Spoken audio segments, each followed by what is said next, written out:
এই যে দেখেন তারে যে বাঘে খাইছে, সেই বাঘের রক্ত লেগে আছে, তার শরীরে রক্ত লেগে আছে, রক্ত মাখা জামা। এই নেন, আসলে কি এটা সত্য না মিথ্যা? এই রক্ত কি সত্য না মিথ্যা? কত ভাগ মিথ্যা? কথা বলেন, কত ভাগ মিথ্যা? এরপরে তারা আসার সময়ও এভাবে আসলো। আল্লাহ পাক বলছেন তারা যে আসছে, আবা ওয়াজা ও আবা হুম ইয়াবকুন, ওরা আসার সময় কানতে কানতে বাবার কাছে আসছে। এক নম্বর তারা এসে বলল বাবা তারে বাঘে খাইছে, মিথ্যা কথা। দুই নম্বর বলল এই নেন রক্ত মাখা জামা, এটাও মিথ্যা। কথা বুঝেন কিনা? তিন নম্বর তারা বাবার কাছে এই মিথ্যাটাকে সত্যে প্রমাণ করার জন্য কাঁদতে কাঁদতে আইছে। কিভাবে আসছে? চোখের মধ্যে পানি।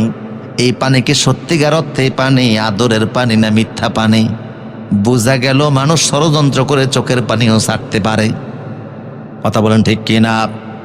একটা নিরপরাধ মানুষের হত্যা করার জন্য সেই যুগে কত ষড়যন্ত্র হয়েছে।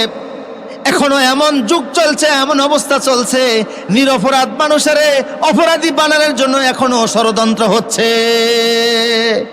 দুনিয়া কিন্তু বসে নাই। কথা কোন ঠিক কিনা?